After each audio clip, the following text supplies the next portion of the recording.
Kristo sila. Kaya lang, hindi pa pwede.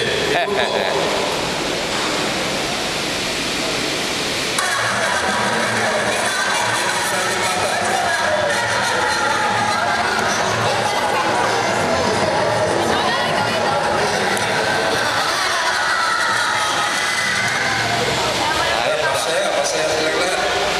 Ito po.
Tingnan yung bahay namin, yan ako lumaki. Yan, gawa sa kawayan. Napakasimple yung buhay namin. Ang pangalan ko, Roylo. Ang dahilan kung bakit Roylo ang pangalan ko, yung nanay ko, taga Romblon, yung tatay ko, taga Iloilo. Pinagsama yung Romblon, Iloilo. Yan ang ibig sabihin ng aking pangalan. Mahirap lang ang kalagayan namin doon. Tingnan nyo, medyo mahirap yung buhay. Medyo malnulis ako ng panahon na yun. Pero hindi kami masyado nagtagal sa Romblon. Sabagat dumating ang araw, naghanap yung mga magulang ko ng bagong kapalaran. Kaya lumipat kami sa Quezon City. Ito ang low-cost government housing sa Project 3, Quezon City. Diyan kami tumira. Tingnan yung bahay namin, simple lamang, parang kahon, may bubong, walang kesame. Yung kali namin, lupa lamang. Ito naman yung bakuran namin.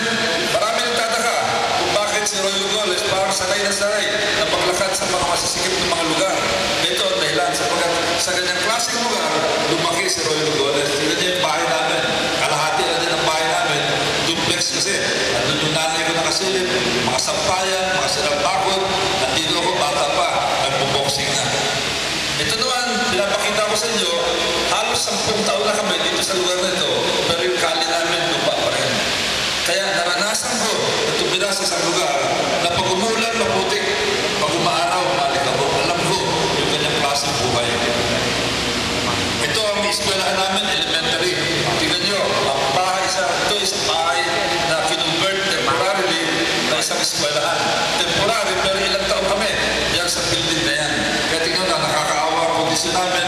Ito, isang formal na litrato, class picture, marami sa mga batang ito, galing sa pamilyang mahirap. Tingnan nyo, iba nakapaa, iba nakasinelas, iba nakapakya lamang. Dito ako nag-high school. Gawa sa kahoy yung high school namin, yung bintana, sira-sira, pero kahit paano, nakaraos kami kahit ganyan ang kondisyon ng aming eskwelahan. Alam niyo, ako ngayon nakatayo sa harapan ninyo. Galing sa isang mahirap na probinsya, mahirap na pamilya, pero medyo malayo na ang narating ko. Nakaangat na ako. At ano ang naging dahilan kung bakit nakaangat ako? Sa aking pananaw, ang naging dahilan, edukasyon. Sineryoso na mga magulang ko edukasyon, sineryoso ko rin ang edukasyon. Kaya nung ako'y gumraduate ng high school, pinilit ko na matanggap at mag-apply. Sa noon ay tinuturing hanggang ngayon na pinakamagaling na eskwelahan sa buong Pilipinas, University of the Philippines, ang UP. Dito ako nag-aral, natanggap tayo rito, kumuha ako ng AB Political Science, at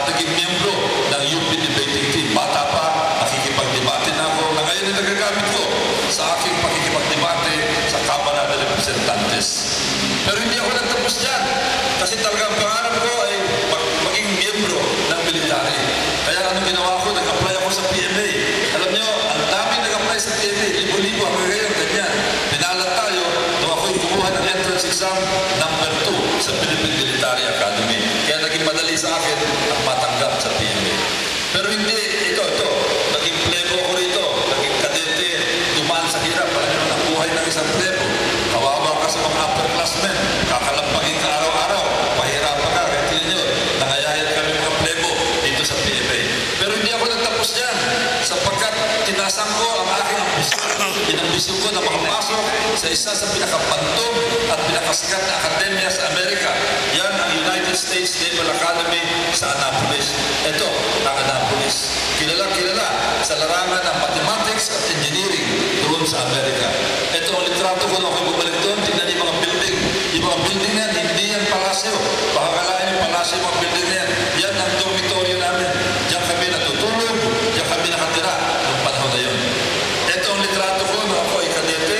Kumuha ng BS Mathematics. Naging consistent scholar, si Duerte. Ito naman ang litrato ko na ako ay mapili na company commander. Isipin nyo, ako lamang ang hindi Amerikano doon sa aming company. Pero ako pa rin ang napili na company commander. Yung aking mga assistant, pareho mga Amerikano, yung mga puting Amerikano. Ako yung dito sa may kanan, yung dalawang assistant ko, yan yung dalawang Amerikano. Ito ang aming dormitorio, labi ng dormitorio namin. Tingnan nyo, napakaganda, para ka nasa palasyo, maganda pa sa Malacanang. Alam nyo, ako'y palakad-lakad dyan, hindi ako makapaniwala na isang bata na katulad ko, galing sa isang mahirap na probinsya, nakatugtog sa lugar na katulad nito. Alam mo yun, ako kinukulot yung sarili ko, hindi ako makapaniwala sa sarili ko. Totoo ba ito? Nandito ba ako? Napakaganda ang lugar. Ito ang aming math building. Diyan kami nag-eskwela pag math ang subjects namin. Ito naman ang aming chapel. Isipin nyo, ang tawag dito, chapel. Pero tingnan kung gaano kalaki yung chapel namin doon. Naval Academy Chapel. Ito ang loob ng aming chapel. At ito naman ang view galing sa dagat. Nasa tabi kami ng dagat. Andun yung mga academic buildings. At dito mga dormitorio. At tingnan nyo kung gaano kalaki yung simbahan, yung chapel namin. Na talagang ubod ng taas. Ito ang view galing sa taas. Andiyan ang gymnasium, andiyan ang mga dormitorio namin, academic building, yung parade grounds, pero mga sailboats dito, napakaganda na lugar.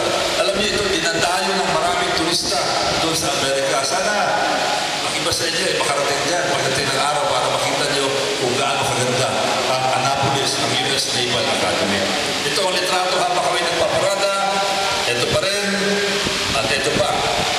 Doon ko na doon, nag-training ako. Ako nag-voluntary mag-training sa airborne para sultis yung pagtundag sa aeroplano. Ginawa ko ito para masubukan kung saan naabutin yung lakas ng aking loob. Kasi siyempre, medyo kailangan ng lakas ng loob para lumundag sa aeroplano. Nakapasa naman tayo sa training, nakalundag sa aeroplano, nakalundag sa mga helicopters. Noong kaya doon, ang pinili kong sport, hindi basketball, hindi volleyball, hindi tennis, kundi pasagan ang mukha, boxing. Ayan, ang litrato ko. Ako nakapagpasagan ang mukha sa lahat ng klase ng Amerikano. Kami ang maputi, ang iba itim, ang iba dilaw, ang iba kayo manggi na katulad ko. 4 na taon ako ng-boxing doon at pinalan tayo.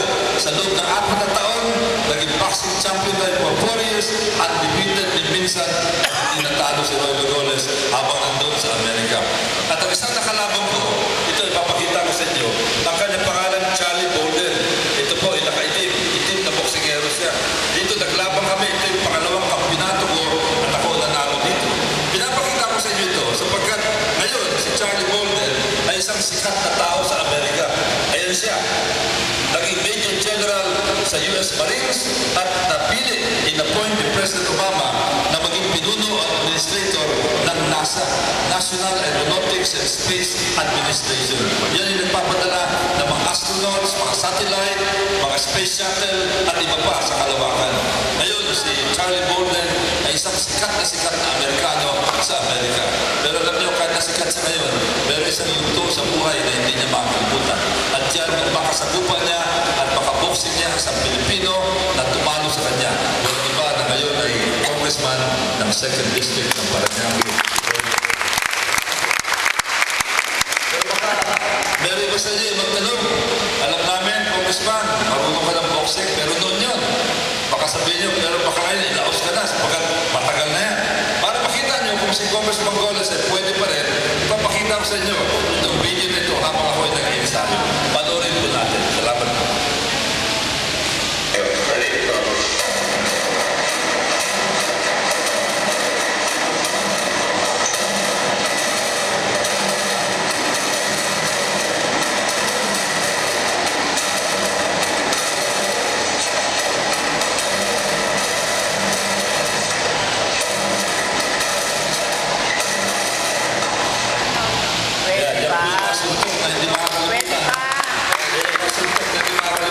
Charlie Bolden ng panahon na yun.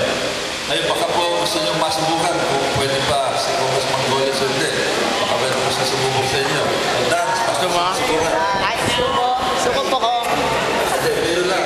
Biro lang. Alam nyo, ako'y mapayapang tao. Hindi ko gagawin yan. Hindi tayo nananadyak ng kapwa. Hindi tayo nananampal ng babae. Wala po sa lahi namin yung kanyang mga gawain. Pero ito sasabihin ko sa inyo, si Congressman Goles kahit papayapang tao, kung kakailanganin para ipaglaban kayo, ipaglaban ang karapatan nyo, si Congressman Goles handang makipagpasagan ng buka kanino man para sa inyo. Tatlo kami magkakapatid na lalaki. Hindi lamang ako nakaangat sa buhay. Isipin nyo, simpleng pamumuhay ang pinagalingan namin, pero ito naabot namin. Yung isang kapatid ko, nakaputi, nakatayo, kanyang pangalan, Elias Goles, graduate ng Philippine Military Academy, class of 1979. Hindi siya nagtagal sa military, ngayon negosyante na sa Amerika. Pero ngayon, ang kanyang mga kaklase, ang isa, chief of staff ngayon, si General Oman. Yung isa, naging commanding general ng Philippine Army. Pero talaga sumikat sa amin sa larangan ng military ay yung kapatid ko yun, yung nakaputi na nakaupo. Yan si Ferdinand Goles, graduate ng PMA, class of 1976, naging Vice Admiral at naabot ang pinakamataas na rango sa Philippine Navy. Flag Officer in Command. Isipin nyo, mga batang kali ng Project 3, galing ng Romblon, ayan ang naabot. Paano namin nagawa yan? Sapagkat sineryoso namin yung buhay namin. Sinunod namin yung aming mga magulang. Pagkatapos mag-graduate sa Amerika, bumalik ako rito at pinagpatuloy pa ang aking pag-aaral.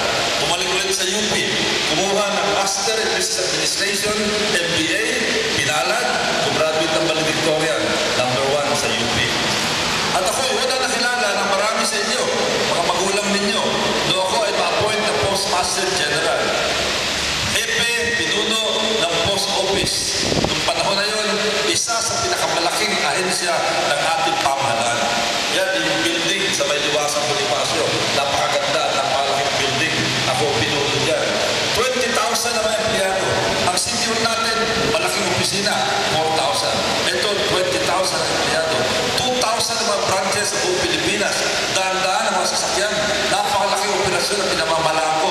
At dito talaga, nakasa tayo sa larangan ng pagiging executive, pagiging manager, pagiging administrator. At nagustuhan naman ng mga tao ay paglilingkod, nabigyan tayo ng award, 10 Outstanding Young Men Award ng aking panahon, TOYM. Ako'y nagsilbi rin ng Red Cross, Governor, Disaster Management. Alam niyo, ang disaster management, napaka-importante, alam niya ng ating mga kapitan. Napaka-importante sa pamahala sa Pilipinas. Bakit? Sapagkat dito sa atin, sunod-sunod na mga disaster na nangyayari. Meron lindol, meron bagyo, meron baha, meron sunog. At dito, talaga nahasa tayo sa disaster management. At kaya naman, isa sa mga talaga hindi ko makalimutan karanasan, doon ako mamuno ng team ng Red Cross doon sa Baguio. Doon magkaroon ng malaking lindol doon, nagpagsakan ng mga building, daan-daan ang namatay. Ito, ginagawa namin doon, pumunta namin yung mga building para kunin yung mga naipit doon at saka kunin yung mga bangkay ng mga nasawi sa mga building na yan. At hindi lang po yan. Nung magkaroon ng December 1989 coup attempt, medyo matagal na yan. Nagsimula dito sa bandang Coastal Road, naglaban ang mga sundalong rebelde, kalaban ang sundalo ng gobyerno, nagpakbakan sila, marami namatay. Pumunta sa Capital ng Bakbakan, nagpunta ng Makati ang Bakbakan, namuno na naman si Roy Goles na isang Red Cross team. Ang ginawa namin habang nagpuputukan, pinuntahan namin yung mga lugar para kunin yung mga sundalong nasugatan para maligtas sila. At kinuha rin yung bangkay ng mga sundalong napatay. Dito kinilala rin ang aking ginawa sapagkat talagang kami humarap sa panganib doon. Nabigyan ako ng bayani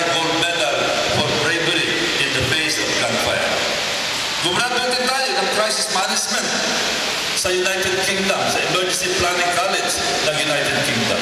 Gumraduate din ng iba't ibang mga workshop, seminar sa Crisis Management at Police Administration sa International Law Enforcement Academy sa Bangkok, Thailand. At kaya naman, dahil sa training ko bilang isang Red Cross man, tuwing merong sakuna, merong kalamitan, madalas ako'y nauuna kagad. Halimbawa, nagkaroon ng malaking sunog sa may Gumbursa, po sa lugar ni Kapitan Mel de Leon. Isa tayo sinauna dyan, maapoy pa, nandiyan na tayo, naglagay tayo ng emergency shelter, nagbigay ng relief goods, nagbigay ng pagkain, kasama pala kami Kapitan dito, nagbigay ng mga relief goods at mga pagkain sa mga taong nasunugan. Ganun din, nung magkasunog sa Lorenzana, Barangay San Dionisio, nagkasunog sa Tomas Claudio, Barangay Baclaran, nagkasunog sa Sisay, sa Tambo, malaking sunog yan, andun din tayo. Nagkasunog sa Ontiveros Compound, Barangay San Antonio, sa Greenville Port State, Barangay San Antonio, sa Fortunata Village, sa Barangay San Isidro, at sa Libro, sa Barangay Santo Niño, at Barangay Bundok, andun din tayo. Ito, madaling araw pa, papakain na kami, araw-araw nandiyan kami, sa loob ng isang linggo.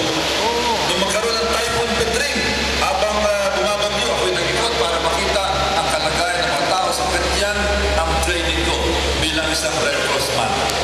At nung bumabagyo ng Petring, nag-iikot ako, patuloy niyo po ito.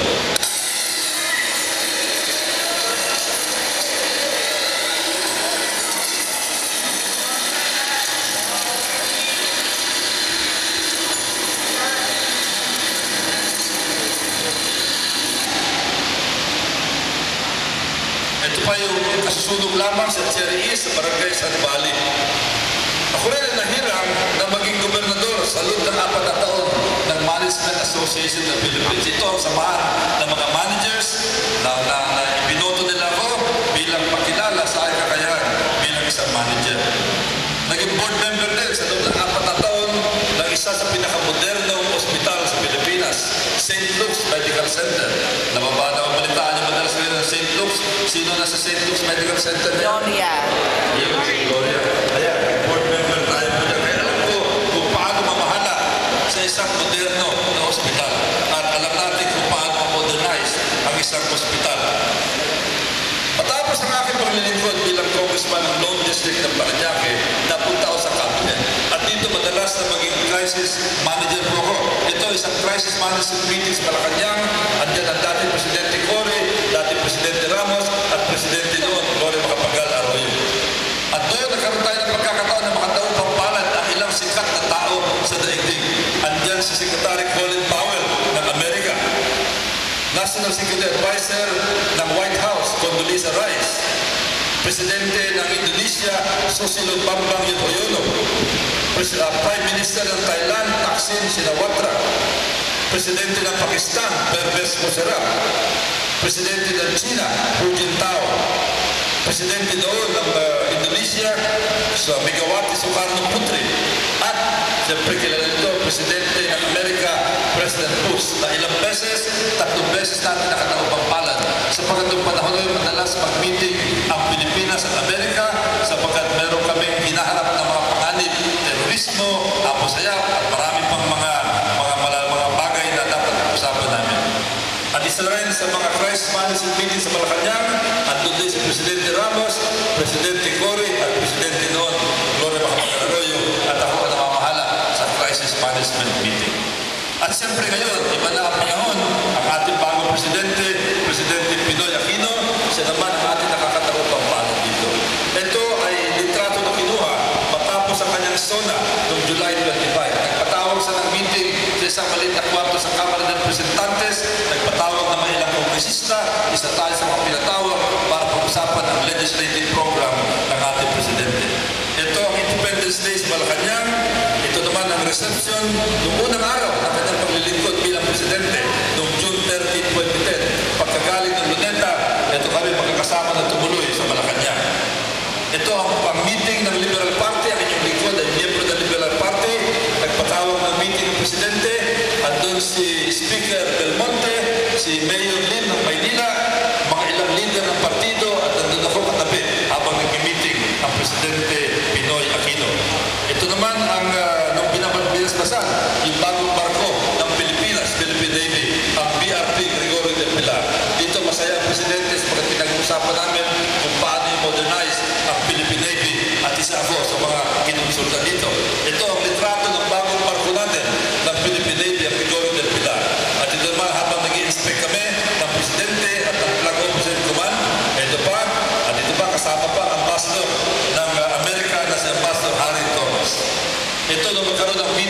isang opisina ng isang malaking negosyante.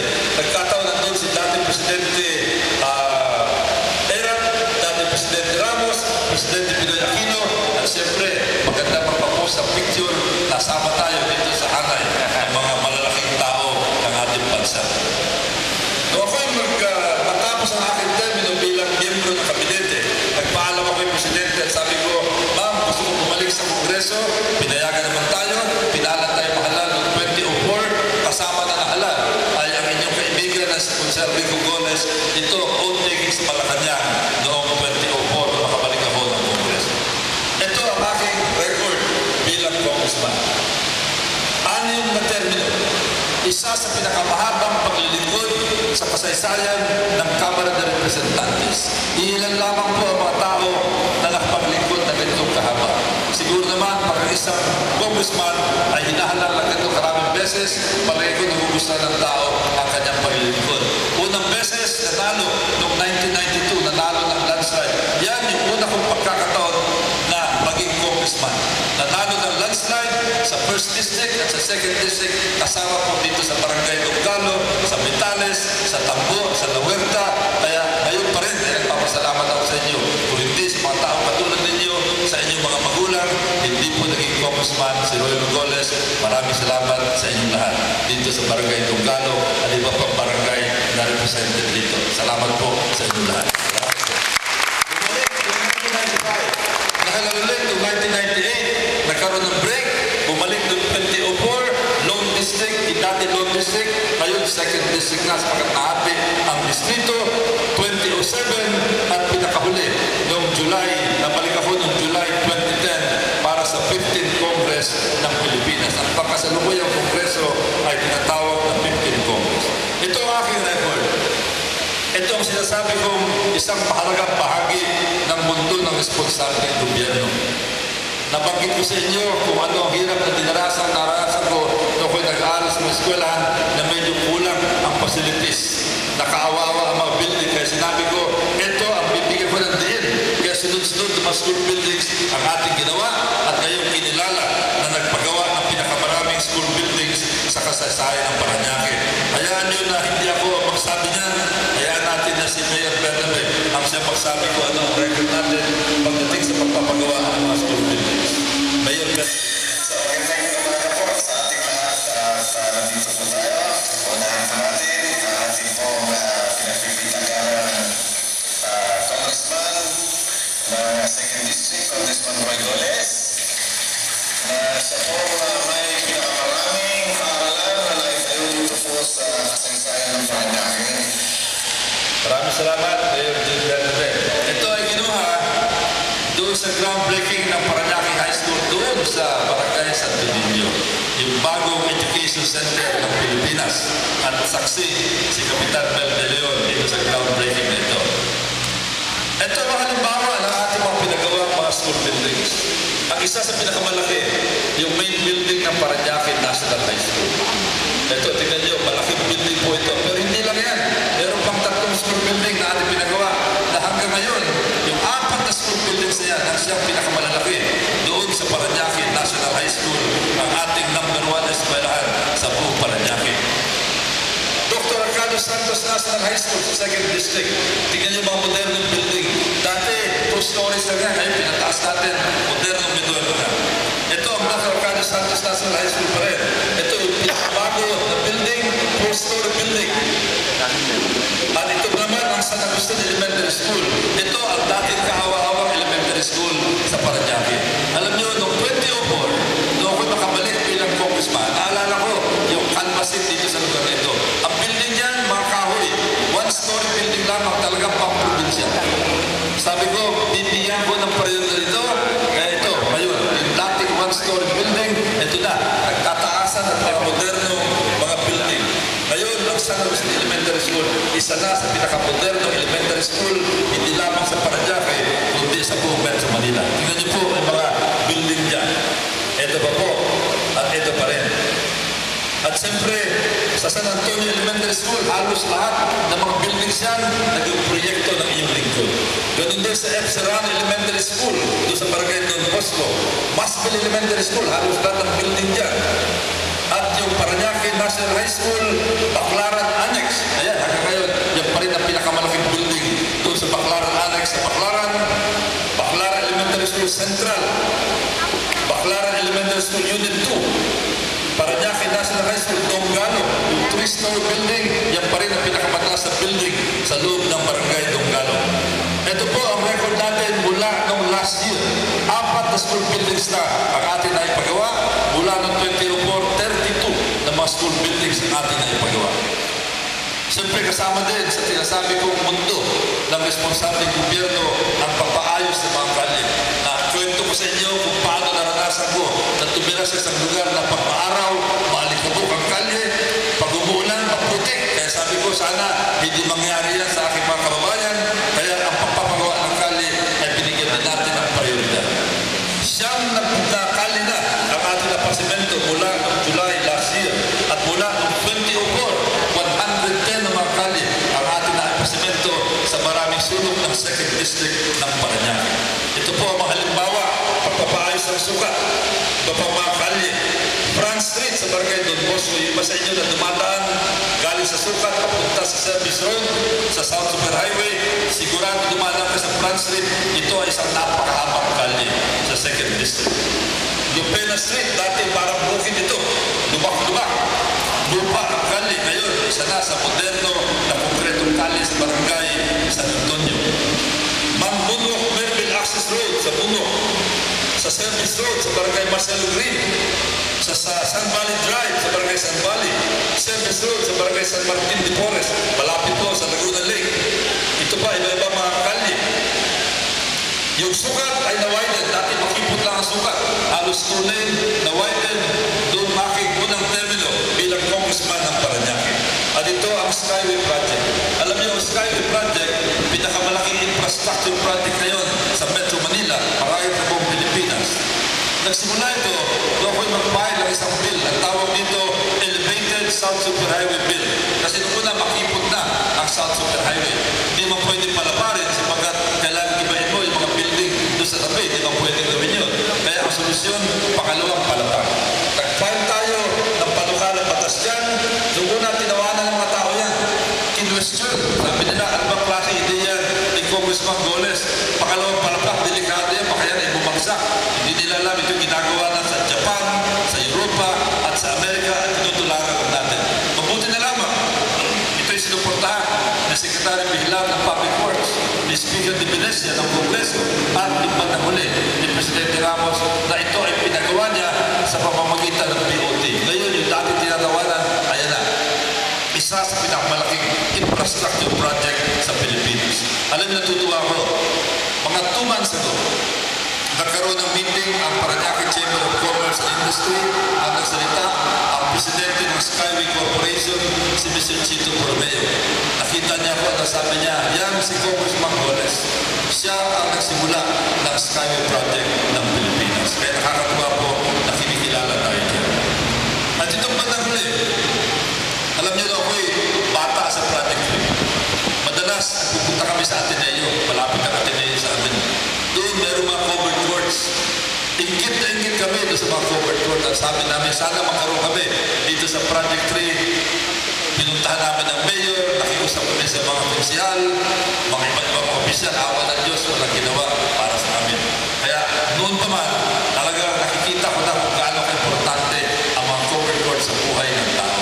Kaya ito sinumulan natin ang isang programa. Malaking programa ng pagpapagawa ng covered courts. Kakaiba itong programa ito.